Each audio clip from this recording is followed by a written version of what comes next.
Warahmatullahi wabarakatuh. Bismillahirrahmanirrahim. Innal hamdalillah nahmaduhu wa nasta'inuhu wa nastaghfiruh wa na'udzu billahi min shururi anfusina wa min sayyiati a'malina. Man yahdihillahu fala mudilla lahu wa man yudlil fala hadiya lahu wa asyhadu an la ilaha illallah wahdahu la syarika lah wa asyhadu anna Muhammadan abduhu wa rasuluh. Tsumma amma ba'd. Ikhwah, sahabat semua yang insyaallah dirahmati oleh Allah Subhanahu wa taala.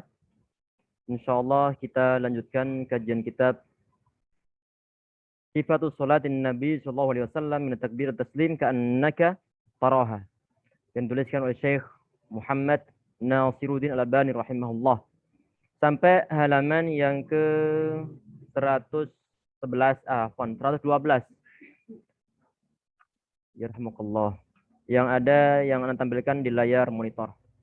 Bismillahirrahmanirrahim. Qala musannif rahimahullah wa nafa'ana bihi wa bil fidaraini amin.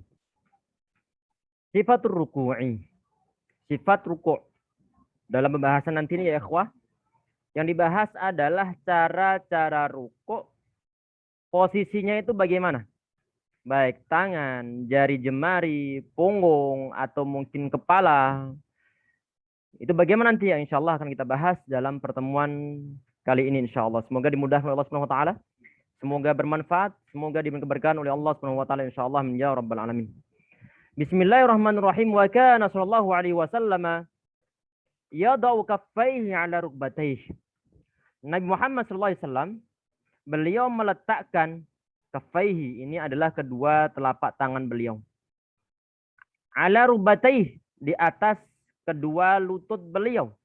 Beliau meletakkan di saat beliau rukuk, meletakkan kedua telapak tangan beliau di atas lutut beliau, dalam artian beliau memegang kedua lututnya. Dipegangkan kedua lututnya.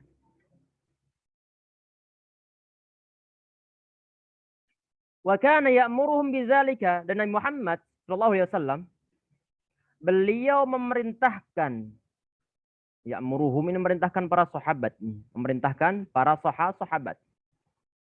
Wa kana jazakumullahu khairan. Wa kana ya'muruhum bidzalika, dan Nabi Muhammad beliau memerintahkan hal tersebut. Memerintahkan apa? Memerintahkan di saat rukuk diperintahkan untuk memegang kedua lutut dengan menggunakan telapak tangan. Ini yang beliau perintahkan kepada sahabat, juga kepada sahabat Sa'ad bin Abi Waqqas radhiyallahu anhu. Yang mana ada suatu hadis sahih ya ikhwah sekalian, di saat putra dari Sa'ad bin Waqqas yang bernama Mus'ab ibn Sa'ad bin Abi Waqqas, putra beliau ini di saat beliau rukuk meletakkan kedua tangannya di antara kedua lututnya, di antara dua lutut, bukan di atas lututnya, tapi di kedua lututnya. Kemudian dilarang oleh ayahnya bernama Sa'ad bin Waqqas. Kemudian beliau mengatakan, ahlan, fanuhina anhu. Kami dilarang, kata beliau, kami dilarang oleh Rasulullah SAW tentang melaksanakan cara rukuk dengan cara seperti dua. Umirna an nadha'a aydiyana ala rukabi, dan kami diperintahkan oleh Rasulullah untuk meletakkan kedua telapak tangan kami ala rukab, di atas, posisinya begini, misalkan posisi lutut ini menghadap ke arah sana, berarti memegang kedua lingkaran lututnya. Itu yang diperintahkan Rasulullah sallallahu alaihi wasallam. Wa amara bihi aidan musii'a salatahu kama marra anifa, dan beliau yang kemarin sudah kita bahas dan berkali-kali kita sebutkan hadisnya ya ikhwah, tentang hadis al-musii'a salatahu, seorang yang salat tapi tidak sempurna, ataupun belum bisa sholat secara sempurna ataupun sebagaimana mestinya, sehingga berkali-kali disuruh sholat oleh Nabi Muhammad SAW, disuruh untuk mengulang berkali-kali. Di dalamnya doa Nabi Muhammad, beliau perintah untuk idza raka'ta makkin yadaik, saat ente ruku tempatkan kedua tangan ente di mana, di lutut ente. Ini ataupun kama qala alaihi salatu wasallam. Inilah yang dipraktikkan Rasulullah di saat beliau ruku'. Wa kana yumakkina Wa kana yumakkinu yadayhi min rukbatayhi. Nabi Muhammad beliau menempatkan kedua tangan beliau min rukbatayhi. Ini hadis yang berikutnya dari kedua lutut beliau ka'annahu qabada alaihima. Seakan-akan Nabi Muhammad beliau menggenggam kedua lutut tersebut. Jadi posisinya itu pas, misalnya ini adalah lingkaran lutut kita, kemudian kita meletakkan kedua telapak tangan kita, yang kanan ke lutut kanan, yang kiri ke lutut kiri, diletakkan begini. Wa kana yufarriju baina asabihi. Dan Muhammad beliau merenggangkan jari jemari beliau. Jadi posisi kita di saat lagi ruko itu adalah dengan cara merenggangkan jari jemari. Berarti ini posisinya adalah berbeda dengan posisi kita di saat lagi sujud. Posisi kita di saat lagi sujud sesuai sunnah itu tidak dibuat begini, tapi dibuat terkumpulkan. Di saat lagi sujud. Ada suatu hadis sahih ya ikhwah sekalian. Diriwayatkan seorang sahabat yang bernama Wa'il bin Hujr radhiyallahu anhu, beliau menceritakan dhamma asabi'ahu. Jadi Muhammad diceritakan oleh sahabat Wa'il bin Hujr, di saat Muhammad beliau sujud itu beliau mengumpulkan ataupun menempelkan jari jemari beliau. Jadi kana idza raka'a farraja asabi'ahu. Muhammad di saat beliau lagi ruku itu beliau merenggangkan jari jemarinya. Tadi itu di mana? Dilingkarkan di lingkaran lutut beliau. Wa idza sajada dhamma asabi'ahu. Dan di saat beliau sujud, beliau mengumpulkan jari jemari beliau. Tidak dibuat renggang. Inilah kesunahan Rasulullah Shallallahu Alaihi Wasallam. Jadi kata para ulama, ini hikmah ataupun ta'lilul hukmi istilah mereka. Jadi illah ataupun alasan kenapa Nabi Muhammad di saat beliau ruku itu dengan cara direnggangkan tangannya adalah biar posisi ruku itu ruku secara sempurna, biar kuat di saat rukuknya itu lama. Jadi bukan dibuat kumpul tapi dibuat jadi cengkramannya ataupun ceker ayamnya. Ini biar kuat. Melingkari bagian lututnya. Sedangkan di saat sujud perlu tenaga untuk mengangkat tubuh. Di saat bangun dari sujud sehingga perlu untuk menempelkan antara jari jemari. Ini di antara alasan yang disampaikan oleh para ulama. Sekedar penafsiran mereka. Kira-kira hikmahnya apa nih? Kenapa kok disuruh untuk merenggangkan tangan di saat lagi ruku? Kenapa beliau Nabi Muhammad di saat beliau lagi sujud kok menempelkan antara jari jemari beliau? Itu disampaikan oleh sebagian ulama kita dalam masalah hal ini. Dan tentunya ya ikhwas sekalian, di saat lagi sujud, jari jemari kita yang kita buat nempel begini ini adalah menuju ke arah barat ataupun kiblat, ke arah kiblat. Ini termasuk alasan yang berikutnya. Di samping tadi itu biar kuat di saat bangun dan juga biar jari jemari ini memang benar-benar menghadap ke arah kiblat. Kalau dibuat begini, ada yang menghadap barat daya, ada yang menghadap selatan, atau mungkin menghadap ke arah yang lainnya. Ini diantara alasan yang disampaikan oleh para ulama dalam masalah hal ini. Jadi Nabi Muhammad wa kana yufarriju baina asabi'ihi. Nabi Muhammad beliau merenggangkan jari jemari beliau di saat lagi ruku. Ini kita mengetahui saat ini ya ikhwah, dalil tentang masalah ruku, bagaimana posisi tangan kita. Jadi nggak perlu ragu-ragu untuk menerapkan hadis ini dalam ibadah kita kepada Allah Subhanahu wa taala, yaitu di saat kita lagi ruku. Kemudian wa amara bihi, dan Muhammad beliau wa amara bihi merintahkan hal tersebut.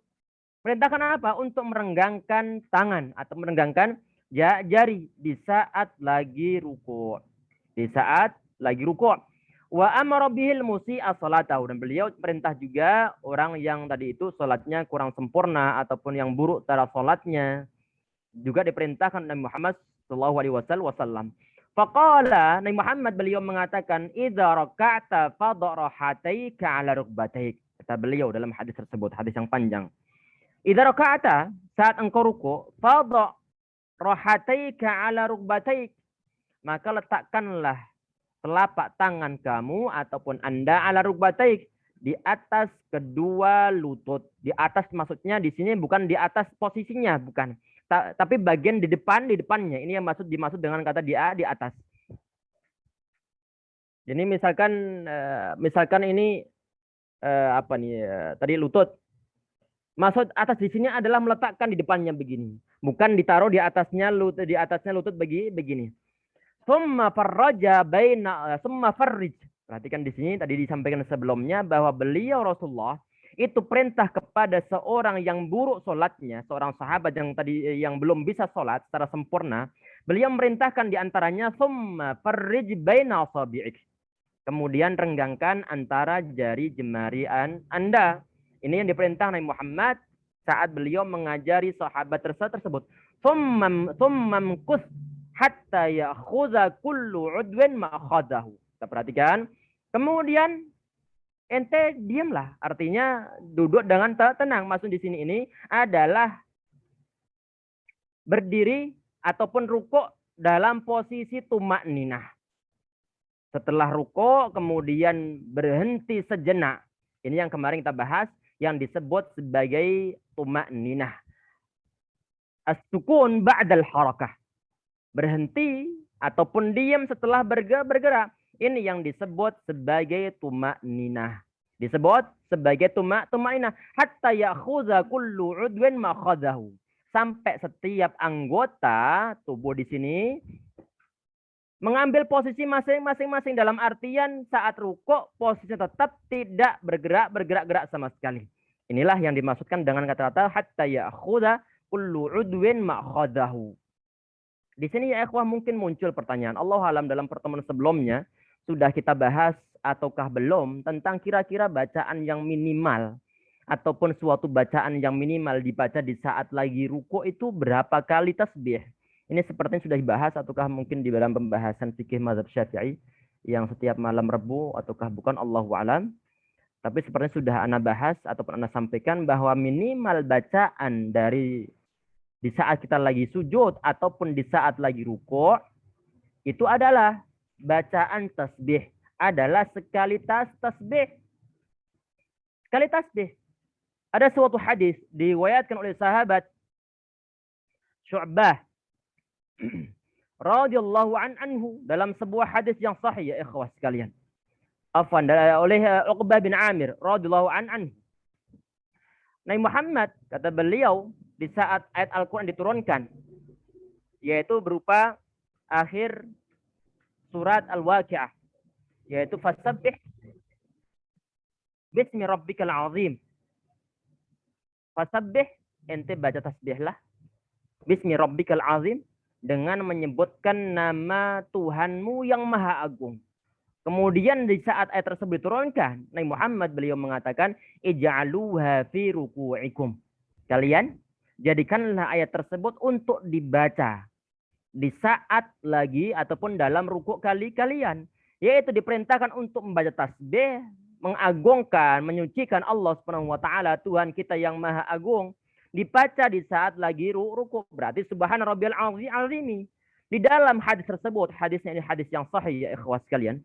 Hadisnya hadis yang sahih.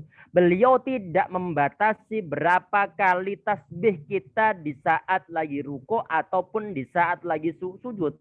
Beliau tidak membatasi masalah berapa jumlah bilangannya. Sehingga kalau beliau tidak membatasi jumlah bilangannya, maka perintah Nabi Muhammad tersebut telah terlaksana walaupun cuma sekedar kita baca satu kali tasbih saja. Ini disampaikan oleh para ulama sehingga termasuk dalam mazhab Syafi'i, termasuk Imam Syafi'i beliau mengatakan bahwa bacaan minimal dalam bacaan tasbih ataupun bacaan yang dalam sujud atau rukuk itu adalah tasbihah wahidah. Adalah sekedar satu kali tasbih ataupun qadrat tasbih wahidah, satu kali tasbih. Ini adalah bacaan minimalnya. Berarti cuma waktunya sekali tasbih subhanallah selesai kemudian bangkit kembali. Itu sudah terbilang termasuk tumak ninah. Sudah terbilang termasuk tumak ninah. Kemudian yang disampaikan oleh beliau selanjutnya wa kana yujafi wa yunji mirfaqaihi an jambayhi. Nabi Muhammad beliau di sini yujafi wa yunji mirfaqaihi. beliau merenggangkan kedua mirfak. Mirfak itu ini. Apa ini? Namanya apa ini? Hasta ya? Pokoknya ini. Direnggangkan dari perut beliau. Jadi dia dibuat nempel. Di saat lagi rukuk memang benar-benar direnggangkan. Ataupun dibuat lurus nanti posisi tangan kita ya ikhwah. Wa kana idza raka'a, dan Muhammad, ini hadis yang berikutnya disebutkan oleh Syekh Al-Albani rahimahullah, wa kana idza raka'a basata dhahrahu wa sawwahu. Ini hal yang sangat perlu ya ikhwah untuk dibahas di sini, bahwa Nabi Muhammad di saat beliau itu lagi ruku, basata dhahrahu, beliau membentangkan. Dhahrah ini adalah punggung beliau serta meluruskannya. Jadi di saat lagi ruku itu jangan dibuat melengkung. Itu tidak sesuai dengan sunnah Rasulullah Shallallahu Alaihi Wasallam. Tapi dibuat lurus, dan di antara ikhtiar kita biar punggung kita itu lurus adalah tangan ataupun siku kita ini di saat kita megang bagian lutut, jangan sampai dibuat bengkong, jangan sampai dibuat melengkung. Kalau dibuat melengkung, mau nggak mau, punggung pun akan melengkung. Dan itu nggak sesuai dengan sunnah Rasulullah SAW. Dan Anda pernah mendengar juga ya ikhwah, salah seorang asatidz menganjurkan di antara ikhtiarnya adalah punggung ini dibuat begini memang sarannya. Untuk mengetahui punggung kita benar-benar lurus ataukah tidak, itu adalah tarikan otot di belakang lutut kita. Kalau nanti terasa kenceng, nah, kemungkinan besar itu adalah sudah lurus bagian punggungnya. Kalau terasa kok nggak ada kencang-kencang di bagian belakang lutut nih, berarti dimungkinkan punggung kita ini belum dalam posisi lurus. Belum dalam posisi lurus, mungkin masih melengkung begini. Jadi sebagian teman yang dia di saat lagi ruku, di saat lainnya bisa dipraktekkan di rumah masing-masing, mungkin kelihatan terasa insya Allah akan ada tarikan di belakang lututnya. Antum terasa? Insya Allah. Jadi mungkin sekali-kali antum nanti melihat posisi saat ruku antum dalam posisi normal bagaimana. Kalau seandainya kok terkesan melengkung, mungkin nanti bisa dilihat di depan kaca masing-masing. Untuk ikhtiar kita mendapatkan kesunahan secara sempurna dengan cara meluruskan bagian punggung. Kadang-kadang kita merasa punggung kita ini sudah lurus, tapi tahu-tahu melengkung sudah dari sananya. Yang penting diikhtiarkan saja ya ikhwas sekalian. Yang penting diikhtiarkan. Karena ini yang dilaksanakan oleh Muhammad di saat beliau ruku', basata dhahrahu, beliau meluruskan punggung beliau wasawwahu. Hatta law sabba ataupun subba alaihi al-ma'u lastaqarra. Sampai begini ya ikhwas sekalian. Ya. Dalam posisi yang lurus tadi itu, posisi punggung yang lurus.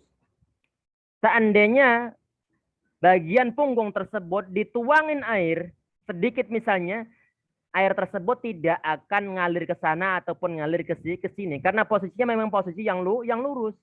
Kalau posisi melengkung begini mau nggak mau akan ngelondor. Ngelondor tuh mengalir ke bagian depan ataupun bagian belakangnya.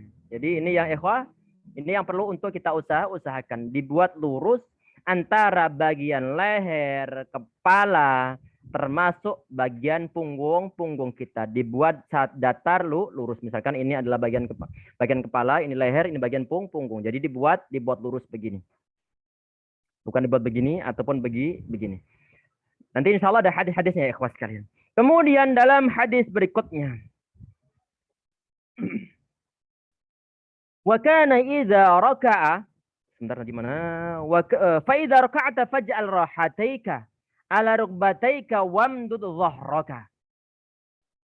Ini kata beliau, ini sebagian hadisnya sama dengan yang pembahasan di atasnya. Wa idza fa idza raka'ta, saat ente ruku, faj'al rahataika, jadikanlah kedua telapak tangan kamu ala rukbataika, di atas bagian lutut Anda. Wamdud dhahraka, dan bentangkanlah punggung Anda. Tes bismillah. Wa makkin li ruku'ika, dan mantapkanlah ataupun ini mantapkan bisa ataupun mungkin paskan rukukmu.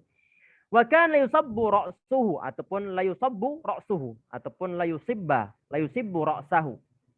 Dan Nabi Muhammad, beliau ini la yusibba ini diartikan oleh para ulama ini adalah dibuat begini. Jadi Nabi Muhammad di saat beliau rukuk, kepala beliau tidak dibuat turun ke bawah begini, tapi dibuat lurus. Wala yuqanni', dan kepala beliau tidak dibuat dengengek begini. Apa istilahnya begini? Bagian ke atas? Mendongak ya? Tidak dibuat begini dan juga tidak dibuat terangkat ke atas begini. Dibuat bagaimana? Dibuat walakin baina zalika, kata beliau kata periwayat hadisnya. Walakin baina zalika, tapi di antara kedua itu. Tidak dibuat begini dan tidak dibuat turun ke bawah. Berarti dibuat lurus begini. Ini adalah yang dipraktikkan Rasulullah Shallallahu Alaihi Wasallam di saat beliau lagi ruku, dan hadisnya bukan sekedar cuman satu hadis saja, tetapi juga terdapat hadis-hadis yang lainnya. Di antaranya adalah hadis yang diriwayatkan oleh Imam Muslim rahimahullah, idza raka'a, hadis sahih di sini, idza raka'a lam yarfa' ra'sahu. Nabi Muhammad di saat beliau ruku tidak mengangkat kepala beliau, tidak diangkat begini, walam yusawwibhu, dan beliau tidak beginikan, tapi antara walakin baina zalika, tetapi antara keduanya, tidak dibuat terangkat ke atas, tidak dibuat turun ke bawah begini, tetapi ma baina zalika, tetapi antara posisi tersebut, berarti dibuat lurus dengan bagian punggung ataupun lehernya. Inilah praktek dari rukuknya Rasulullah Shallallahu Alaihi Wasallam. Kemudian yang berikutnya ya ikhwah, yang berikutnya babnya ini adalah wujubu tuma'ninati fi ruku', kewajiban tuma'ninah di dalam ruku'. Tadi yang telah kita bahas, tuma'ninah itu adalah berhenti sebentar. Minimal tadi itu disampaikan oleh para ulama, berdasarkan hadis yang sahih tadi itu adalah bacaan subhanallah.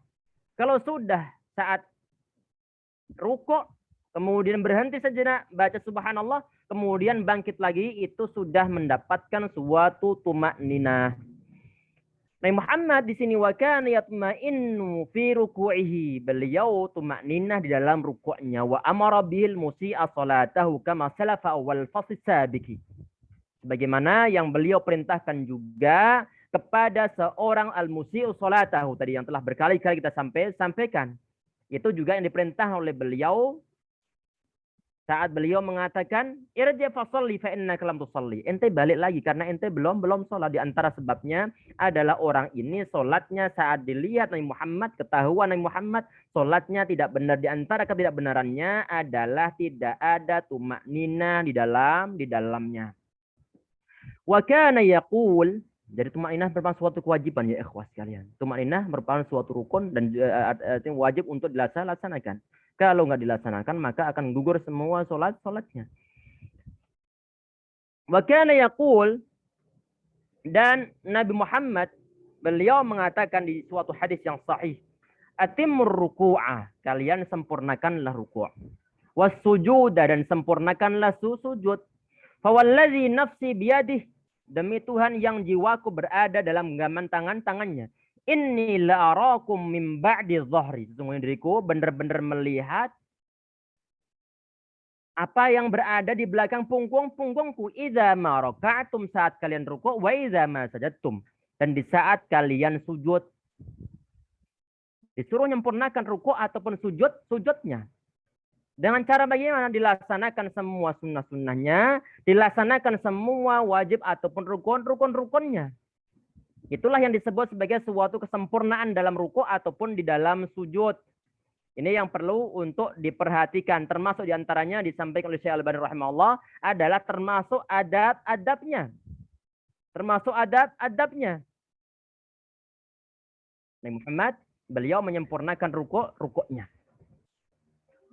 Kata Nabi Muhammad di sini dalam hadis ini, inni la'arakum min ba'di dhahri, sesungguhnya diriku benar-benar melihat kalian di belakang punggungku. Ini para ulama ya ikhwah berbeda pendapat dari segi apa? Dari segi ini cara melihatnya itu bagaimana? Umat manusia pada umumnya itu adalah matanya, penglihatannya berada di depan. Yang belakang nggak melihat. Tetap di sini Muhammad beliau mengatakan innila arakum min ba'di dhahri idza maraka'tum wa idza ma sajadtum. Di sini bagaimana? Di sini para ulama ataupun jumhur ulama sebagaimana dinukilkan oleh Syekh Al-Albani rahimahullah, kita dapatkan di sini di dalam kitab Aslu Sifatis Salatin Nabi SAW.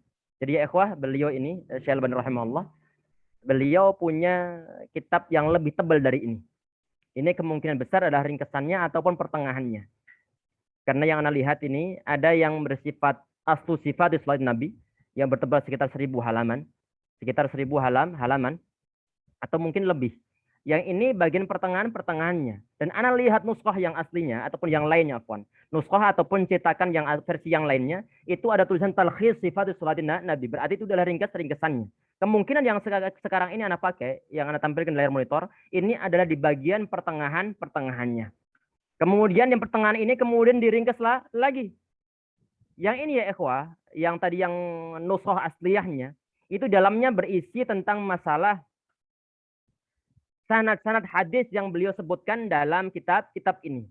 Termasuk kenapa misalnya kalau seandainya sebagian ulama mendhaifkan hadisnya, beliau mensahihkannya, beliau sebutkan hujjah-hujjahnya tentang masalah rijalul ahadis tentang masalah para pembawa hadisnya, yaitu para perawi hadisnya. Termasuk sebagiannya adalah beliau menyuplekkan sebagian pendapat dari para ulama tentang masalah apa? Tentang masalah pembahasan kecil dari suatu hadis, termasuk dalam pembahasan ini. Beliau menukilkan perkataan dari Syekh ataupun Al-Imam An-Nawawi rahimahullah dalam kitab Syarh Sahih Muslim. Dalam kitab Syarh Sahih Muslim. Kata beliau di sini ya ikhwah sekalian. Kata beliau di dalam syarahnya, qala ulama, Al-Imam Nawawi beliau menukilkan di sini, menyebutkan ma'nahu annallaha khalaqahu Allah, annallaha khalaqahu sallallahu alaihi wasallam idrakan fi qafahu yubsiru bi min wara'ahu. Perhatikan di sini, Nabi Muhammad ini dinukilkan oleh Syalbani, beliau menukilkan apa yang dituliskan oleh Al-Imam An-Nawawi rahimahullah dalam kitab Syarah Sahih Muslim. Jadi Allah Subhanahu wa taala itu menciptakan Nabi Muhammad SAW dengan disertai penglihatan di bagian belakangnya. Bukan mata ya, tapi penglihatan. Penglihatan bukan harus mata. Tapi penglihatan. Ada kemampuan untuk melihat ke bagian belakangnya. Dan ini termasuk apa? Wa qadin kharakat al-'adah lahu. Ini termasuk hal yang luar biasa yang diberikan oleh Allah Subhanahu wa taala kepada Nabi Muhammad SAW, dan tidak hanya ini saja, termasuk yang dalam hadis yang sahih di antara jari jemari beliau nyumber air. Hadisnya sangat masyhur. Kemudian di sini walaysa min hadza khilafu aqli wala syar'in, dan ini enggak bertentangan dengan akal ataupun syariah. Bal warad syar'u bi zahirihi fawajibal qawlu bihi. Syariat agama Islam dalam hadis ini beliau menyebutkan secara lahiriahnya. Maka ini yang perlu untuk kita imani. Ini dinukilkan oleh Syekh Al-Albani rahimahullah dalam kitab Aslu Sifatis Salatin Nabi SAW.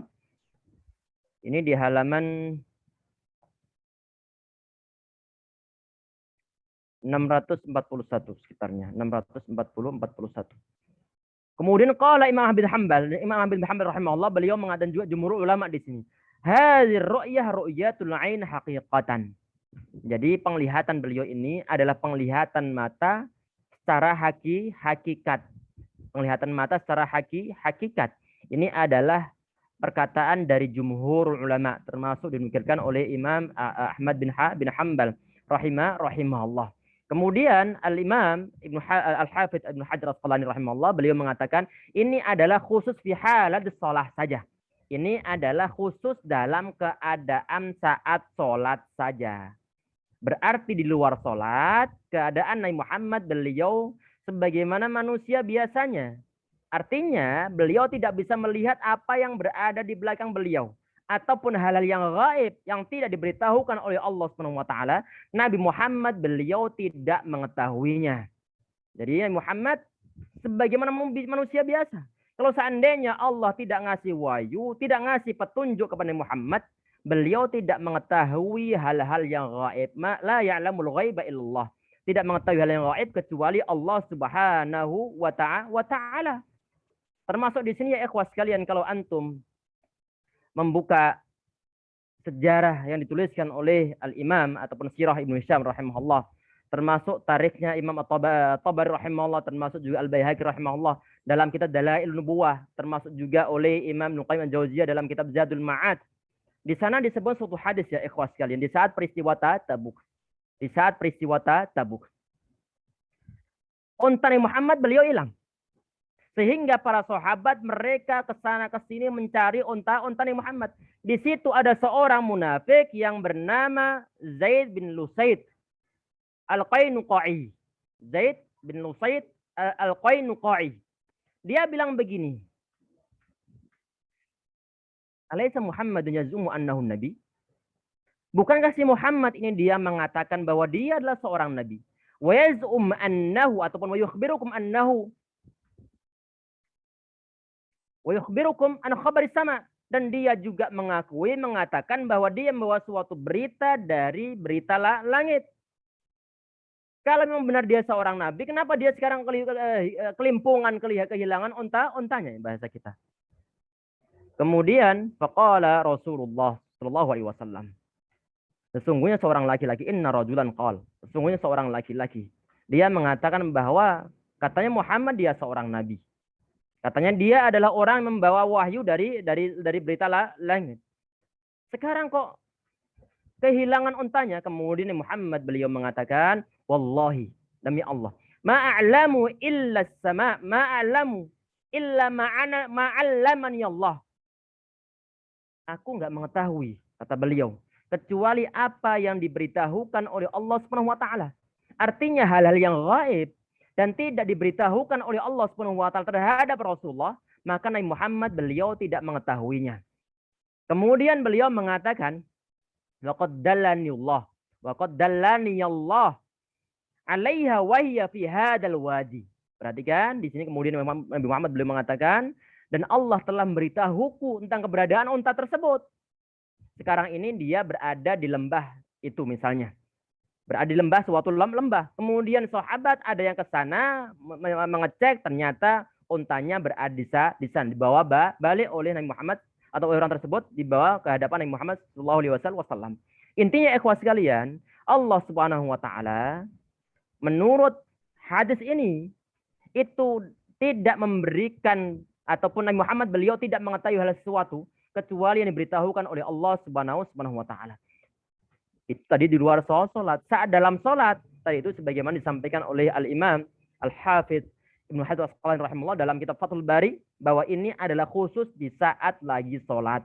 Berarti di luar sholat, posisi Rasulullah, kemampuan mata Rasulullah itu sebagaimana manusia biasa. Kecuali memang diberitahukan oleh Allah Subhanahu wa taala tentang suatu peristiwa. Termasuk misalnya adalah saat peperangan Mu'tah atau mana yang sampai Zaid bin Harithah, Abdullah bin Ruwaha, kemudian Ja'far At-Tayyar radhiyallahu anhum ajma'in meninggal. Muhammad menceritakan di dalam posisinya. Hadisnya hadis yang sahih dan semuanya itu adalah dengan izin Allah Subhanahu wa taala dan termasuk dalam mukjizat Rasulullah sallallahu alaihi wasallam. Sehingga bab hadis ini ya ikhwas sekalian oleh Al-Imam Al-Bukhari rahimahullah, beliau masukkan dalam kitab apa ini? Dalam bab Dalail Nubuwah, bukti-bukti kenabian. Hadis ini dimasukkan oleh Al-Bukhari rahimahullah dalam bab Dalail Nubuwah, bukti-bukti kenabian ataupun alamatun nubuwah, tanda-tanda kenabian Rasulullah SAW yang mana beliau disertai dengan mukjizat yang diberikan oleh Allah Subhanahu wa taala untuk menguatkan, untuk membuktikan posisi beliau sebagai seorang rasul yang tentunya banyak tangan dari kaumnya. Sallallahu alaihi wasallam. Kemudian yang berikutnya ya ikhwah. Ini yang halaman 114. Wara'a rajulan, Nabi Muhammad beliau melihat seorang laki-laki. La yatimmu ruku'ahu, tidak menyempurnakan rukuknya. Wa yunkiru fi sujudihi, dan dia matok dalam sujudnya. Wa huwa yusalli. Faqala, kemudian Muhammad saat melihat posisi orang tersebut, cara orang tersebut ruku, cara orang tersebut sujud, Nabi Muhammad beliau mengatakan, lawa mata hadza ala hali hadhihi. Kalau seandainya laki-laki ini dia meninggal dalam keadaan yang semacam ini, artinya rukuknya begitu, begini. Perhatikan nih, ini misalnya tempat rukuk sujud atau rukuk begini. Rukuk sebentar langsung bangun, ataupun sujudnya begini. Allahu Akbar. Model begitu. Kalau seandainya laki-laki ini, kata beliau, mata ala hali hadhihi, mata dalam keadaan seperti saat ini, mata ala ghairi millati Muhammadin sallallahu alaihi wasallam, niscaya orang ini akan meninggal di atas agama Islam, di atas luar agama Islam, ataupun meninggal di luar agama Islam. Artinya tidak meninggal dalam keadaan husnul khatimah, ataupun tidak meninggal dalam keadaan Islam. Ini ancaman yang sangat berat untuk orang-orang yang sholatnya jelungkar-jelungkir, tepatnya bukan main patok. Ini sampai diancam dengan keadaan semacam ini. Dalam suatu hadis yang lainnya, yang kuru sholatahu kama yang kurul ghurabud dama. Jadi orang ini matok dalam sholatnya sebagaimana seekor ghurab, yaitu seekor burung gagak yang matok darah. Cepatnya bukan main. Burung dada itu ya burung gagak, ataupun mungkin ayam adik, ayam jago, di saat matok nih nggak mungkin begini terus-terusan. Misalnya di sini ada satu biji jagung nih. Setelah mendapatkan makanan jagungnya, dia nggak mungkin begini terus-terusan. Nggak mungkin begini terus-terusan. Pasti setelah dia mendapatkan makanannya langsung diangkat paruh-paruhnya. Jadi keadaan ruku ataupun keadaan sujud itu nggak diperbolehkan dengan model semacam itu. Ini biasanya terjadi adalah ataupun dilaksanakan oleh orang-orang yang awam. Awamnya dalam artian dia tidak pernah ngaji, ataupun mungkin lingkungannya memang lingkungan yang nggak ada kajian yang membahas hal semacam ini. Ataupun kalau seandainya banyak kajian, cuman dia itu ogah untuk mengaji. Sehingga hal yang semacam ini terjadi ataupun dia laksanakan. Padahal model-model semacam ini, ikhwas sekalian, Nabi Muhammad SAW itu beliau melarang sebagian posisi ataupun keadaan orang yang lagi sholat menyerupai beberapa binatang, termasuk ini patokan ayam, patokan burung gagak, ataupun tolah-tolehnya seekor sa'lab, ataupun garangan. Atau mungkin musang. Ataupun lagi ada larangan Nabi Muhammad SAW termasuk iqa'ul kalbi, yaitu cara duduknya seekor anjing. Itu pun dilarang Nabi Muhammad SAW, termasuk burukul ibili, termasuk cara duduknya seekor unta. Masalah ini insyaallah hal ini akan kita bahas, termasuk khilaf di antara para ulama berdasarkan hadis yang sahih antara saat sujud itu mendahulukan lutut ataukah mendahulukan tangan. Ada khilaf di antara para ulama, tapi dalam hadis tersebut itu ada larangan untuk menyerupai seekor unta di saat lagi duduk. Termasuk lagi misalnya adalah termasuk nabil khail, di saat salam nanti ada posisi yang sebagaimana ekor unta, bagian tangannya begini, ataupun mungkin diangkat. Nanti insyaallah kita gambarkan di pertemuan berikutnya ikhwas sekalian, ataupun di saat nanti membahas pembahasan masalah sujud insyaallah. Semoga dimudahkan oleh Subhanahu wa taala ikhwas sekalian. Untuk pertemuan kita kali ini cukup sekian insyaallah. Ini sudah azan di masjidnya. Sebagai penutupnya insyaallah kita ajukan satu buah pertanyaan lagi insyaallah. Nanti yang bisa ataupun yang mengetahui jawabannya langsung raise hand insyaallah. Pertanyaannya adalah, kemarin dalam pertemuan sebelumnya kita menyebutkan nama seorang imam ataupun nama seorang ulama. Yang mana ulama tersebut dia itu mengatakan bahwa tentang masalah meludah 3 kali. Ludah kecil ya. 3 kali di saat lagi sholat karena ada was-was. Setelah mengeluarkan ludah sebanyak 3 kali, kemudian dia berta'awud, a'udzubillahi minasyaitonir rajim. Itu merupakan suatu kesempurnaan sholat. Siapakah imam tersebut? Artinya itu hal yang masyru' disyariatkan. Sangat dianjurkan. Siapakah imam tersebut? Yang mengetahui jawabannya silahkan untuk mengangkat tangannya ikhwas sekalian. Ada yang ingat kemarin?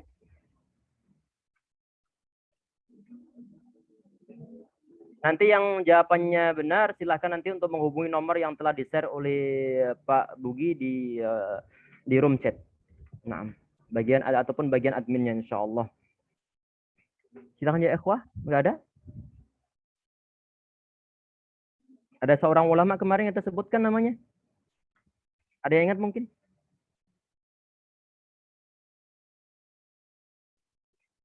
Cici Linda, silahkan. Atau Bismillah. mungkin bisa, ya silahkan.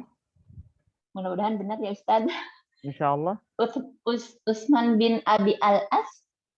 Yakin? Mungkin yang lain mungkin? Nah. Ini yang kedua siapa? Muhammad Sirgar. Tafadhal. Abu Musa Asy'ari, Ustaz. Bukan? Ana tambah kata kuncinya ya. Beliau penulis kitab Zadul Ma'ad. Termasuk Madarijus Salikin. Ya, silahkan. Muhammad Sirgar. Ibnu Qayyim Al-Jauziyah. Imam Ibnu Qayyim Al-Jauziyah. Allah yubarifikum. Cukup insyaallah. Nanti bisa antum hubungi bagian adminnya ataupun penyelenggaranya insyaallah yubarifikum untuk diberikan hadiah sebagaimana yang telah dijanjikan insyaallah. Semoga bermanfaat ya ikhwah yang kita bahas dalam pertemuan kita kali ini. Semoga kita selalu dalam lindungan Allah Subhanahu wa taala, selalu berusaha untuk mengikuti sunnah-sunnah Rasulullah Shallallahu alaihi wasallam. Silahkan dipraktekkan tadi yang telah kita bahas. Kalau seandainya selama ini belum praktek, kalau seandainya selama ini telah praktek, semoga saja pertemuan kita kali ini, kajian kita kali ini lebih menguatkan lagi bahwa yang telah kita laksanakan itu adalah sesuai dengan sunnah Rasulullah Shallallahu alaihi wasallam insyaallah. Kita tutup insyaallah dengan doa kafaratul majelis. Subhanakallahumma bihamdika asyhadu an la ilaha illa anta astaghfiruka wa atubu ilaik. Assalamualaikum warahmatullahi wabarakatuh.